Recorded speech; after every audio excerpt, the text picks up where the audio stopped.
That morning, rain drifted over Seattle, thin as mist, turning the city lights into liquid reflections across the pavement. I arrived at the office earlier than usual. Normally, I'd make coffee, open the Orion dashboard, and check if the overnight data flow had run smoothly. But today was different. As soon as I set my bag on the desk, an email popped up in the corner of my screen. No subject line, no greeting, no signature, just one short sentence. Please report to meeting room 3A at 7:45 in the morning, as soon as possible. An email like that always meant trouble. After 12 years at Brightline Analytics, I was all too familiar with the cold language of corporate emergencies. Meeting room 3A sat in the far corner of the 17th floor where serious conversations usually happened. When I walked in, Ryan Hale was already there. The white fluorescent light glinted off his perfectly styled hair. Ryan was the CEO's son, Greg Hale's, and had recently been installed as Director of Innovation, a title that sounded impressive, but no one really knew what it meant, aside from posting about the future of data on LinkedIn. He sat at the head of the table, the seat that used to be mine during technical meetings, spinning a pen between his fingers as if he were waiting for coffee, not about to fire someone. In the corner, a representative from HR sat still, eyes averted, face blank as a page. Clara, Ryan drew out my name with that practiced friendliness of someone pretending to be warm. Thanks for coming in early. I'll keep this short. I stood straight and waited. He flipped through a few pages, speaking in a steady monotone, like a student reciting a script. He said the company was restructuring, that leadership wanted to rejuvenate the team, that they needed new perspectives and new energy. Then he finished with, unfortunately, your position as head of data engineering no longer aligns with this direction. Every word came out clean, detached, surgically emotionless. I didn't argue. I didn't explain. I just looked at him, then at the HR rep. She avoided my eyes. I understood. I nodded, removed my badge, and placed the company laptop on the table. My fingers brushed against the cool metal surface, and I remembered my first years there, the nights I stayed late rewriting the analytics system, the weekends I took the laptop home to fix bugs. Every line of code, every algorithm, it was my work, my mind. Ryan gave a polite little smile, the kind people use after finishing something unpleasant, but feeling professional about it. HR will contact you to finalize the offboarding paperwork, he said. Thank you for your contributions, Clara. I wish you the best in your future endeavors. I met his eyes and spoke evenly, quietly, so he had to lean forward to hear me. I hope you truly understand what you just triggered. His eyebrows twitched, then he laughed, probably thinking I was bluffing out of desperation. I didn't. Reply. I turned and walked out. The door closed behind me, and the sound of my footsteps echoed softly against the marble floor, steady and calm. On the drive home, I passed through streets blurred by mist, the coffee shops where I'd worked on weekends, the building where I once celebrated birthdays with colleagues, all drifted past in the rearview mirror like old film scenes I no longer starred in. I wasn't sad or angry, just empty and sharply awake. When I got home, I hung up my coat, set my bag on the kitchen counter, and went straight to my study. The small room was crowded with folders, hard drives, and sketches of Orion, the system I had built when Brightline was still operating out of a cramped garage. I opened the steel cabinet, took out a tiny key hidden behind my mother's picture frame, and slid it into the lock. The soft click sounded almost like a breath. Inside lay an old file, its paper slightly yellowed. On the first page, bold type read, Addendum, Clause 9C, Intellectual Property Rights Agreement. I sat down and turned the pages. The words were so familiar I could recite them by heart. It was the agreement between Greg Hale and me 8 years ago, when Brightline was on the brink of collapse. I had rebuilt their data infrastructure, rewritten the algorithms, and saved the company from bankruptcy. I didn't ask for a raise or a bonus, just one clause: as long as the Orion system remained in use, any organizational restructuring required my written consent. Greg had signed it. He'd said, "You saved this company. I'll never forget that." I traced his signature with my fingertip, then my own. The paper had aged, but the ink was still crisp. Outside the window, the rain had stopped. Morning light filtered through the blinds and spilled across the wooden desk. I sat for a moment, poured a glass of water, and opened my personal laptop. The screen lit up, the command line blinking. I typed slowly. Activate clause 9C. A small notification appeared. Access confirmed. I leaned back in my chair and exhaled. Ryan thought he'd won. But what he didn't know was that his little power play had just activated the game I'd spent 8 years preparing. I stared at the glowing text on the screen, the blue light reflecting across my face. What I felt wasn't anger, it was a strange, calm quiet. The kind of quiet that comes when you know you're holding a card no one else even realizes exists. I took a sip of water, leaned back, and listened to the soft ticking of the clock in the still room. If you've ever lived through a moment like that, when someone thought they could erase your worth and walk away, you probably understand me now. It's not pain you feel, it's clarity. And I know, maybe you're listening to this somewhere, on your commute, during lunch, or while cleaning the house. Tell me where you're listening from. I'd love to know how your path compares to mine, and if you enjoy stories of quiet revenge, of justice reclaimed not through fists, but through intellect, make sure to subscribe so you don't miss what comes next. Because trust me, this story is only getting started. I couldn't sleep that night. The glow from my laptop flickered across the room, the lines of code I once wrote pulsing like an old heartbeat, alive again after all these years. I opened the archive folder and found the contract titled Brightline IP Rights, Clara Morgan. 12 years, and I had never needed to touch it. But I had kept it safe, like a map you only use in an emergency. I remembered 8 years ago, when Brightline was just a small company teetering on the edge of bankruptcy. There were fewer than 20 of us then, and the old data system was falling apart. I stayed for 14 straight nights, eating instant noodles, sleeping on a chair, rebuilding the entire analytics platform from scratch. The system I created, Orion Analytics, not only saved Brightline, but made it valuable enough to be acquired for 5 times its worth.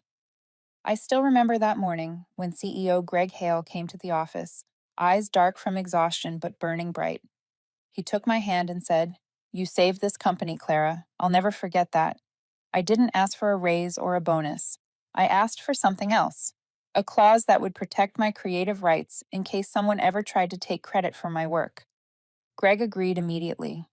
We sat together in a small meeting room where the noon sunlight cut through the blinds, and I typed the addendum myself. Clause 9C. It was short, only a few lines, but it was the strongest shield I ever built. The clause read, "All decisions regarding restructuring or management adjustments related to the Orion system, or any derivative products thereof, must receive written consent from the lead platform engineer, Clara Morgan, while the system remains operational within the company's data infrastructure."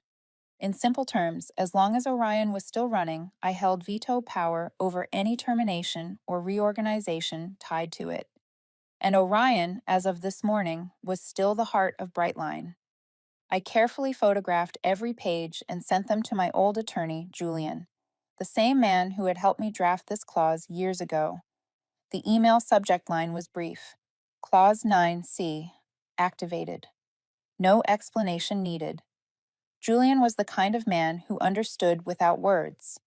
Then I wrote another email, this one to Marilyn Shaw, a member of the board I'd stayed in touch with. I remembered lunch with her 3 years ago during the San Francisco summit. She had leaned over the table and said, "Clara, if they ever turn their backs on you, call me. I know what it's like to have your work stolen." I typed slowly, every word measured and calm, without a trace of anger. "Marilyn, I was terminated this morning. It appears that Clause 9C in my contract was unintentionally triggered without their knowledge. I thought you'd want to be aware before this becomes public." I hit send. The clock read 7:45 in the evening. I wasn't thinking about revenge. I was thinking about balance, the quiet certainty that truth and law would do their work. Still, something stirred inside me, a feeling that could only be described as renewal. I stood by the window and looked out at the city still glowing under the night sky. Down below, office lights stayed on, filled with people like me, working late to hold on to what they'd built. I understood them. I had been them. But tonight, something had shifted. I was no longer holding on. I was letting go. And in that release, I felt stronger than ever. I turned back to the desk and powered on the old computer that had carried me through Orion's first days. Its hard drive held everything: the original code, the system designs, the software registrations under my name. I plugged it in and watched the screen flicker to life. Welcome back, Clara. I opened the scanner, uploaded the contract and technical evidence to an encrypted drive. One copy for Julian, one for myself. Everything was organized, precise, almost ritualistic. When I finished, I leaned back in the chair and stared at the ceiling. I knew what would come next. They would react. Ryan would scramble to prove himself right. Maybe he'd try to discredit me. Maybe he'd bury the truth. But I also knew that once Clause 9C was activated, it couldn't be undone. It was like a switch, and when flipped, it illuminated exactly what some people least wanted exposed. I shut down the computer, tidied my desk, and smiled faintly. By morning, the game would begin. They just didn't know the board had been set long ago. I woke up early the next morning. The Seattle sky was still damp and cold, dew clinging to the window glass. The apartment was so quiet I could hear the slow drip of coffee into the pot. I didn't rush to open my email, but then my phone buzzed. A message from an old colleague flashed on the screen. Clara, you might want to check this morning's internal briefing. I turned on my laptop. The Brightline live stream filled the screen. Ryan stood center stage in a large conference hall, the words Orion 2.0, a new era of innovation gleaming behind him. He was smiling brightly, hands outstretched like a confident keynote speaker. We've completely upgraded our analytics platform, he announced. A new, more powerful version, rebuilt under my leadership and our new development team. In the corner of the screen, I saw the familiar logo, but instead of Orion Analytics, it now read Orion 2.0 by Ryan Hale. I sat still, hands resting on the keyboard, eyes fixed on the image. Everything made sense now. He hadn't fired me because of restructuring. He'd done it to claim everything. The system I built, the vision I shaped. He kept talking, presenting to investors like it were his masterpiece. The slides, the graphs, the predictive models, all of it came from the work I'd created years ago. The only difference was that my name had vanished. I remembered the first night Orion ran smoothly and how we celebrated like kids. And now, that creation, the one I'd poured my heart into, was being paraded as someone else's triumph, live on screen. When the presentation ended, messages flooded in from former colleagues. Did you see that? He took all the credit. We all know who really built Orion, but no one dares to speak up. Be careful, they're digging into your old accounts. By afternoon, the story spread faster than I expected.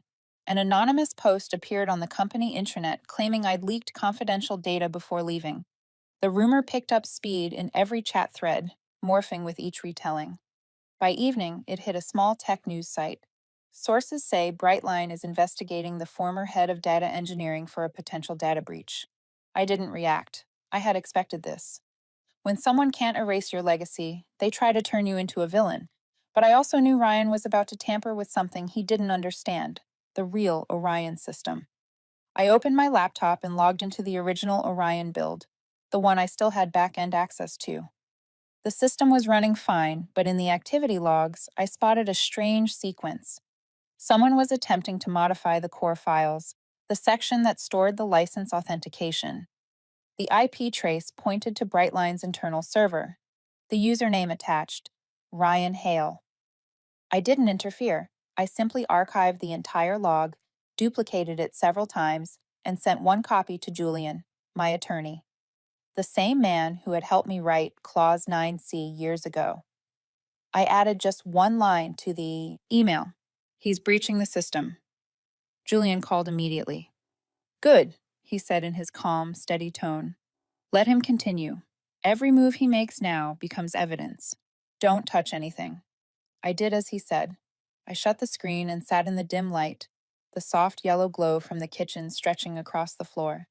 I thought about Ryan, the perfect hair, the hollow confidence, the way he spoke in buzzwords that meant nothing. He never understood Orion. He never cared to. He only wanted to use it as a launch pad for his own career, and to do that, he had to erase me. The next day, Brightline hosted an all-hands meeting, streamed company-wide. I wasn't on the employee list anymore, but a friend from engineering quietly sent me the access link. On screen, Ryan walked up to the podium. Behind him, the Orion 2.0 logo glowed like a stage light. He talked about the future of data, technological breakthroughs, and the achievements of the new leadership team. The crowd applauded. He smiled, smug, radiant, and I knew that was his peak, the moment right before the fall. That night, as I rewatched the recording, an automated email appeared in my inbox from Orion's internal monitoring system. Unauthorized modification detected in source code. User R. Hale. Beneath it was a timestamp and confirmation that the backup files had been automatically forwarded to 3 destinations: my inbox, Julian's inbox, and the National Software Registry. I stared at the message glowing in the dark and leaned back, exhaling slowly. Everything was unfolding exactly as planned. He thought he could erase me, but he didn't realize that the very system he tried to steal was designed to protect its creator. I smiled faintly. The game had just begun, and this time I was the one who wrote the rules. On the third morning after Ryan announced Orion 2.0, the tech world in Seattle was already buzzing. News outlets ran nonstop headlines about Brightline's revolutionary innovation under the young leadership of Ryan Hale. I scrolled through them while eating breakfast. Every article showed the same photo: Ryan on stage with a glowing logo behind him and the slogan, "Redefining the Future of Data." Not a single line mentioned the person who had built Orion. Not one word about Clara Morgan. I wasn't angry, I was amused, because I knew the truth. What he called Orion 2.0 still ran on the same old foundation I had written. You can repaint a machine, but it still bleeds the same oil. And the moment he tried to detach the core, the whole thing would collapse. Julian called me at noon. "I've reviewed the contract, Clara," he said. "Clause 9C is still fully valid. If they've made any major structural change without your written consent, that's a direct violation. My advice: stay silent a little longer. Let them create their own mess." I agreed. Acting too soon would only reveal my hand. I knew Ryan wouldn't stop. He needed to prove to the board that Orion 2.0 was truly his creation, not just a renamed copy. And to do that, he'd have to tamper with what he didn't understand. That's when I needed to wait. That afternoon, I got an email from someone I didn't expect. Marilyn Shaw, the board member who had once promised to stand by me if they ever turned their backs on you. Her message was brief. "Clara, I've been hearing interesting things. It seems the new system is facing serious issues. I'm not asking you to intervene, but if there's something I should know, I'm listening." I read it 3 times. Things were unraveling faster than I'd predicted. That evening, I logged into the original Orion system. A red alert flashed across the dashboard. "Data imbalance detected in real-time sync process. Critical error." I opened the logs and found the cause. Ryan had deleted a small section of code from the load management module, the part I called the backbone. He must have thought it was redundant. In reality, it controlled the entire internal validation loop. Without it, every live data stream across Brightline would begin to distort, potentially costing millions in a matter of hours. I documented everything: screenshots, logs, backup copies, and sent them to Julian. Then I just sat there, watching the warning lines blink across the screen. A part of me wanted to jump in and fix it. That's what engineers do. But I stopped. I remembered Julian's words. Sometimes, to win, you have to let the other side fall on their own. The next morning, word spread fast. Ryan had called an emergency meeting. A former colleague texted me. The system crashed for half an hour. All predictive data went haywire. Ryan's losing it. I could picture the scene perfectly. The chaos in the office, Ryan barking orders like a commander who'd lost his map. He'd try to blame someone else, but soon enough, someone in the technical team would trace the error back to its source. That night, Marilyn called. Her tone was low and deliberate. "Clara, I need to know exactly what's happening. Is he using your system?" I paused, then said, "Not just using it, Mrs. Shaw. He renamed it and claimed it as his own." "You have proof?" "I have everything." "Send it to me." I did. Every log file, every licensing record, Every segment of original code with my digital signature. C. Morgan, Orion Core V1.0. All neatly compiled and sent within 10 minutes. When I pressed send, I felt something shift. The story had left my hands and begun to move on its own. 3 days later, the board convened an emergency meeting. I wasn't invited, of course, but I knew they couldn't meet without mentioning my name. Inside, Ryan tried to deny everything, insisting the new system was merely inspired by the original, that ownership had been fully transferred. But when Marilyn opened the attachment I'd sent, revealing the source code bearing my digital signature, the room fell silent. That evening, Julian texted me. He's panicking. I just heard they've ordered a full internal audit of the entire codebase. I replied with one line, "The board is mine now." That night, for the first time in weeks, I slept deeply, because I knew that by the time morning came, everything would be different, not just for me, but for the company that had once forgotten who built its heart. 3 days later, Seattle turned cold with rain. I sat in my usual cafe, watching the water blur the glass. News about Brightline was everywhere, but the headlines had changed. No more praise for Orion 2.0. Now they read like verdicts. Brightline data system faces critical failure. Clients losing confidence. I opened an article and read slowly. An anonymous employee revealed that Ryan Hale's new update had caused major data discrepancies, reversing financial forecasts, and prompting several key partners to reconsider their contracts. The article didn't say it outright, but everyone knew where the fault began. I didn't laugh. I didn't celebrate. A part of me was still an engineer, and I knew the pain of watching something you built start to collapse, even when it had been stolen from you. But I also knew that sometimes collapse is the only way truth surfaces. That afternoon, Julian called. The board completed their preliminary audit, he said. They've confirmed your original code is still the system's foundation. And worse for him, Ryan altered proprietary segments, enough to qualify as an intellectual property violation. I heard the soft rustle of papers on his end. Marilyn is calling for a special board session. You don't need to go yet. Let them handle their panic first. I hung up, but my mind stayed restless. I knew Ryan. He wouldn't bow easily. Corner men like him always lash out when trapped. That night, a strange email arrived. No name, no greeting. Just one short line. "Stop now, Clara. You don't know who you're up against." No signature, no direct threat. But I knew exactly where it came from. I forwarded it to Julian. "Keep it," he said. "We'll need that later." Meanwhile, Brightline was in chaos. A friend from the engineering team told me Ryan had lost his temper in a meeting, slammed his hand on the table, shouted at everyone because they couldn't fix the Orion 2.0 errors. He ordered the team to delete the old data and rewrite everything from scratch. But when they tried, the system locked itself down, flashing a message: "Access denied. Core integrity violation detected." That was the security layer I'd built 8 years ago, on a late night when I imagined the worst case scenario. Any attempt to alter the core without my authentication key would trigger a lockdown and secretly record the breach. Ryan had just stepped into the trap he never knew existed. The next day, new headlines hit. Brightline suspends core system amid software. Copyright investigation. Details were scarce, but the news alone was enough to send their stock plummeting. I read it, took a deep breath, and closed my eyes. I wasn't happy, but I felt justice, the kind that doesn't come from revenge, but from balance being restored. That afternoon, Marilyn called again. "Clara," she said, "we need you at the board meeting tomorrow.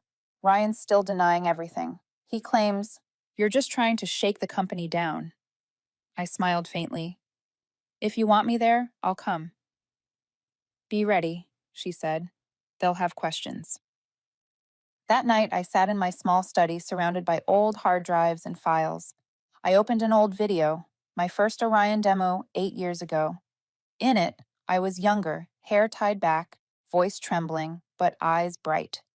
Behind me, Greg Hale, Ryan's father, stood applauding. He was the one who believed in me when the company was breaking apart. And now, his son was dismantling the very thing his father had promised to protect. I copied the video to a USB drive, along with the signed Clause 9C and the access logs showing Ryan's unauthorized edits. When everything was ready, I sealed it in an envelope labeled for board review. That night, heavy rain fell, steady and rhythmic against the roof. I sat quietly, feeling both exhausted and strangely at peace. I didn't have to hide anymore. Tomorrow morning, I will walk into the same room where they once fired me. But this time, I wouldn't be the one on trial. This time, I'd be the one carrying the evidence. And for the first time, I felt ready. The next morning, I arrived at the Brightline Tower earlier than scheduled. The air was damp and cold, the windows filmed with mist that caught the pale yellow glow of the lobby lights. I stood there for a moment, watching employees pass me, some lowering their heads, others avoiding eye contact. Maybe they'd heard the news. Maybe they just didn't know which side to stand on. I didn't blame them. I used to be one of them. The elevator carried me up to the 21st floor where the board was meeting behind closed doors. When the conference room doors opened, Ryan was already seated. His face was tense, but he tried to look composed. To his right sat Marilyn, who met my eyes and gave a small nod. Across the table was Julian, my attorney, calmly arranging his papers. I took a deep breath, stepped inside, and sat down across from Ryan. No one spoke for the first few seconds. The only sound was the clock ticking against the sterile walls. Finally, Marilyn broke the silence. Thank you all for being here. Today we're here to address allegations of intellectual property violation and procedural misconduct in the operation of the Orion system. Ms. Clara Morgan, do you have materials to present? I reached into my bag and placed a USB drive on the table. I have 3, I said evenly. The original contract containing Clause 9C, internal access logs from the past week, and an old video of Orion's first demo when it was still in testing. Ryan leaned back, giving a thin, practiced smile. Impressive, Clara. I didn't think you still held on to those relics. But as everyone here knows, the company has evolved far beyond that. You can't use an outdated project to hold Brightline's future hostage. I looked straight at him. I'm not holding the company's future hostage. I'm reminding everyone that the so-called Orion 2.0 you announced is built on the same system, and that you altered licensed code without authorization. At Marilyn's signal, Julian plugged the USB into the display. The files appeared on the screen, lines of code scrolling like light across the wall. Then the text emerged, small but sharp. Copyright C. Morgan, Orion Core, V1.0. Below it, the access record. User R. Hale. Unauthorized modification detected. The room went completely silent. I could hear Ryan swallow. Marilyn folded her hands on the table, voice steady but firm. Mr. Hale, do you have an explanation for these logs? Ryan pressed his lips together. I didn't personally make those edits. My technical team must have acted without my knowledge. Julian spoke up, calm and direct. Then perhaps you can explain why your personal account performed those actions at 2:17 a.m. last Wednesday. If I recall, no team sessions were scheduled at that hour.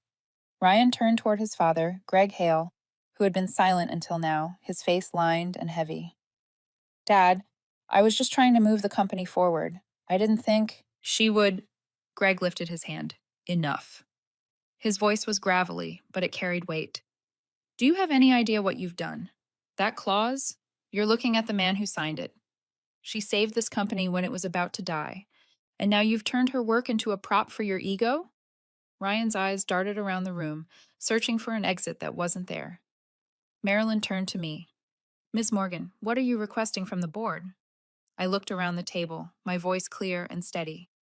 I don't want my old position back. I only want formal recognition of my intellectual property rights over the Orion system, and a new agreement requiring that any company using this platform sign a licensing contract with me. I also ask that this violation be publicly acknowledged within the company. Julian added, under the law, if the board refuses, we will proceed with legal action using the full body of evidence presented. Silence again. Finally, Greg spoke, weary but resolute. I agree to Ms. Morgan's terms. We'll restore her ownership rights, reissue the licensing agreement, and disclose this decision at the upcoming staff meeting. Marilyn nodded. I support that. One by one, other members followed. Only Ryan remained still, staring down at the table. When the meeting adjourned, everyone began to leave, but Ryan didn't move. I stood and approached him. Do you know why I'm not angry? I asked. He said nothing. Because you reminded me of something. Justice doesn't need to shout. It just needs patience. I turned and walked out. The hallway stretched before me, the noon light spilling long and golden across the tiled floor. My footsteps echoed softly, steady and unhurried. Behind me, the conference room door closed, and I knew the story had ended for me. But it was only beginning for Ryan. When the elevator doors opened on the ground floor, Marilyn was waiting. She looked at me and smiled faintly. You know, she said, it's been a long time since I've seen someone handle a storm this intelligently. It's not intelligence, I replied. It's just learning to listen to what you've built. She smiled and shook my hand. People will be talking about today for a long time. I stepped outside. The wind slipped under my collar, cold and sharp. The city was still loud, the rain still falling lightly, but inside, everything had gone still. I didn't need applause. I didn't need apologies. I just needed my name back. And I had it. In the distance, the Brightline Tower stood tall against the gray sky. I looked at it one last time, then turned away. One chapter had closed. Another was waiting. One where I was no longer erased, but the one writing my own story again. I never went back to the company, but news from Brightline still found its way to me, as if I'd never left.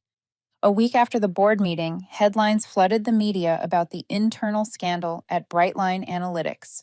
The titles ranged from Creator of the Orion System Wins Intellectual Property Case to CEO's son suspended for fraudulent conduct. I read them with the calm of someone who had already walked through the storm. I gave no interviews, no statements online. I simply read each article quietly, feeling the stillness return around me. Near the end of one piece, a single line stood out. According to an internal source, Clara Morgan declined Brightline's offer to return as Chief Systems Officer. I smiled. That one was true. I didn't need to go back. A few days later, Greg Hale called. His voice was low and weary, aged by 10 years in 1 week. Clara, he said, I owe you an apology. Not just for what my son did, but for allowing it to happen inside the company you once saved. I paused for a few seconds before answering. You don't owe me anything, Greg. You signed the clause that protected me. That's what allowed me to stand my ground. He sighed. Thank you for not bringing the company down with you. I know you could have, if you wanted. I gave a small laugh. I don't need to see anyone fall to feel like I've won. Before hanging up, he added, I'm considering stepping down. Maybe this company needs someone new. Not another Hale, but someone who understands the real value of effort and trust. If you're starting something on your own, I hope you'll let me invest. After the call, I sat by the window, watching clouds drift slowly across the sky. 8 years at Brightline had taught me that intelligence can build an empire, but only trust can sustain it. And now I was ready to begin again, not from the wound, but from the wisdom. I opened my laptop and scrolled through old sketches and prototypes. Orion belonged to the past, but it was only a fragment of what I could create. A new system began to form in my mind, not just an analytics platform, but a safeguard for small businesses to protect their intellectual work. A technology to ensure that people like me would never have to fight alone again. I called it Aegis Data Shield, the Data Shield. Julian stopped by a few days later, carrying a folder. I think you'll want to see this, he said. Some investors are interested in your new project. They've heard how you handled Brightline. I flipped through the pages and saw familiar names, including one small investment fund owned by Greg Hale. I laughed softly. The world's smaller than I thought. Julian shrugged. He knows he chose the wrong successor. Maybe this is how he's trying to make it right. I thought for a moment, then nodded. If he's sincere, I won't turn him away. But this time, I'm doing it my way. No one signs for me again. That night, while I was working, a message appeared on my phone. It was from Marilyn. Congratulations, Clara. The board just released the final decision. Ryan's been dismissed and his access permanently revoked. You won. I looked at the message, then set the phone aside. I didn't feel triumph, just closure. The sense that one long chapter had ended and it was time to turn the page. The next morning, I drove out toward the suburbs. The wind moved through the trees and the sky was clear and open. I stopped at a small cafe by the lake, opened my laptop, and began typing the first lines of my new project. No tension, no fear, just the soft rhythm of the keyboard and the steady beat of my heart. I had lived through it all: betrayal, loss, anger, and found peace on the other side. Behind me, Brightline still stood. But I no longer belonged to it. I belonged to the road ahead, to a place where justice wasn't just reclaimed, but rebuilt, line by line, idea by idea, breath by breath. For the first time in years, I felt truly free. In the weeks that followed, everything moved faster than I expected. My name began appearing in professional journals, not alongside Brightline anymore, but with a new phrase: Clara Morgan, the mind behind Aegis Data Shield. I didn't hire a PR firm or buy a single ad. It all happened naturally. Maybe people were drawn to the story: a woman engineer whose work was stolen, who was erased, and who came back by building something of her own. But I didn't see it as a comeback. I was simply doing what I'd always wanted to do, only now I was free from those who never understood the value of creation. Aegis grew so quickly that I had to hire 2 young engineers. One of them, Jamie, had once worked at Brightline. He knocked on my office door one afternoon, eyes hesitant. I know what happened, he said quietly. I was on the tech team back then. I saw how they erased your name from everything. I stayed silent. And I've hated that ever since. I looked at him, not with anger, but understanding. What matters, I said, is that you chose the right side now. He smiled faintly. Yeah. I want to build something no one can steal again. That sentence stayed with me all night. I realized Aegis wasn't just a technical project, it was a statement, a declaration for people like me, those who'd been overlooked or robbed of their work without the power to fight back. I wanted to create technology that would help them protect their ideas, not through lawsuits, but through systems built for transparency, accountability, and fairness. While my small team worked late nights refining the platform, Brightline continued to unravel. A journalist friend sent me a leaked internal memo. The board was divided. Greg Hale had announced his early retirement. Ryan had filed an appeal, claiming the company was being manipulated by outside interests. I shook my head reading that. Still Ryan, forever the victim of his own choices. But this time, no one was listening anymore. A week later, I received an email from Marilyn. Clara, I thought you should know. Ryan has withdrawn his appeal. He's left Seattle. No one knows where he went. Maybe that's for the best. I stared at the screen for a while. I didn't feel triumph, just quiet relief. The storm had finally passed. I thought about Greg, about the old team, about that cold conference room where everything began. Now it was only a memory, fading like smoke. That night, I stayed late at the office. The desk lamp cast a warm glow over the wall where our first team photo hung. Me, Jamie, and 3 others, all smiling. I looked at it for a moment, then turned back to my laptop. The screen lit up with a message: Aegis Data Shield V1.0. Build successful. I sat still for a few seconds, then opened the project notes and typed one final line before closing the file. Nothing here was built for revenge. Everything was built for protection. The launch was set for early spring. The investors, including Greg, had finalized the funding agreements. I no longer felt anxious or uncertain, just clarity, calm. I knew I was on the right path. On launch morning, I stood on stage at a small tech conference. Below me, hundreds of people waited. I took the microphone and a deep breath. 8 years ago, I began. I built a system designed to make business data smarter. But I forgot to ask one question: who protects the people who build it? Aegis was born from that question. This isn't just technology. It's a reminder that every act of creation deserves protection, not by power, but by transparency. When I finished, the audience rose in applause. Under the bright lights, I spotted Julian smiling in the front row, and Marilyn giving a small, proud nod. I walked off the stage lighthearted, each step echoing in the rhythm of the applause. There was no anger left, no trace of the old bitterness, only the quiet certainty that I had turned the worst thing that ever happened to me into something that could protect others. Outside, the Seattle sky was clear for once, sunlight breaking through the clouds. I drew a long breath, feeling the cold air tinged with salt from the bay. Maybe, finally, everything had turned out exactly as it should. That afternoon, after everyone had left the auditorium, I stayed behind. The light of dusk poured through the tall glass windows, casting long shadows across the empty chairs and the big screen still showing the Aegis Data Shield logo. I looked at it for a long time, feeling as if I were looking at a different version of myself, steadier now, no longer trapped in the past. My phone buzzed. An email from an unnamed address. Clara, I watched your speech. Whether you believe it or not, I truly regret it. R. I read the short message over and over. No excuses, no explanations. Just 3 words. I truly regret it. I didn't reply. I turned off the screen and leaned back in my chair. Some apologies don't need to be heard, because time has already spoken for them.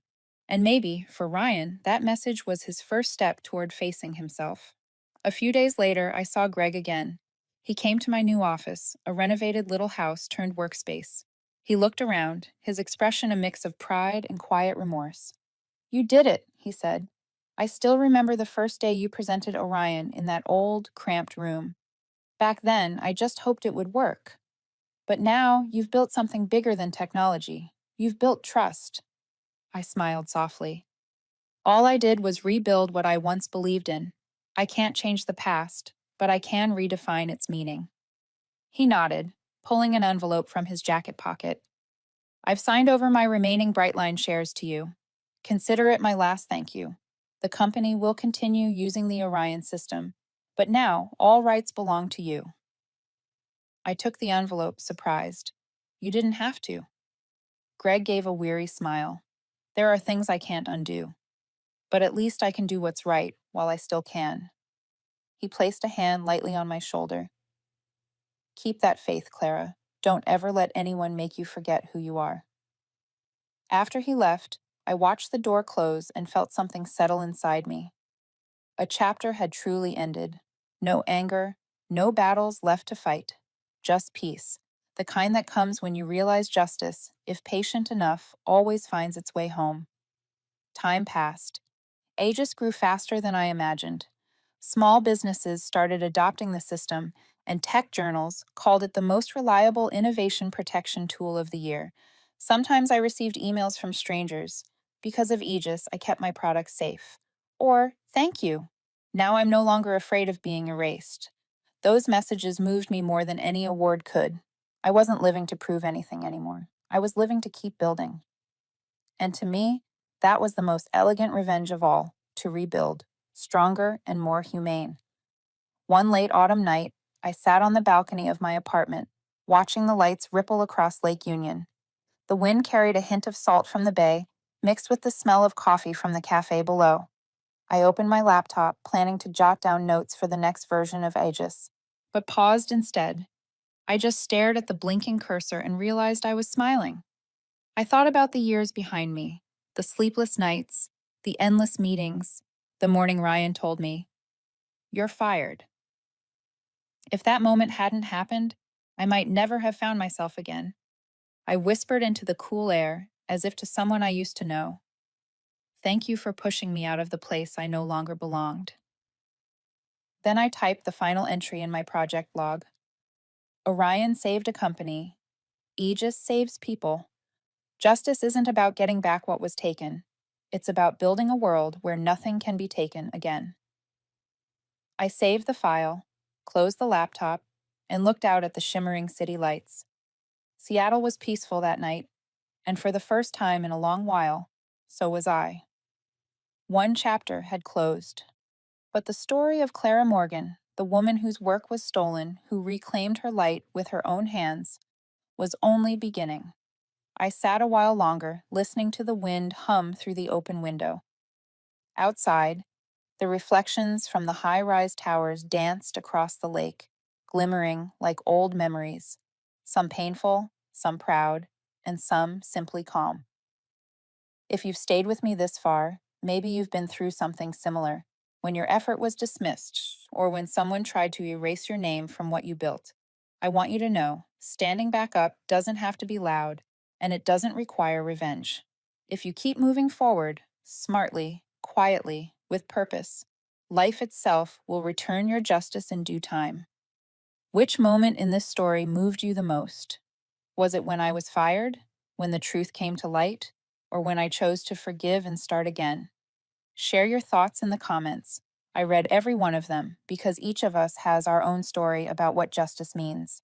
And if you love stories where intelligence triumphs over power, where calm becomes the sharpest weapon, don't forget to subscribe and turn on notifications. I have many more stories to tell about people who dared to reclaim their worth in the smartest way possible. Thank you for staying until the end of this journey. And remember, sometimes silence is the loudest sound of justice.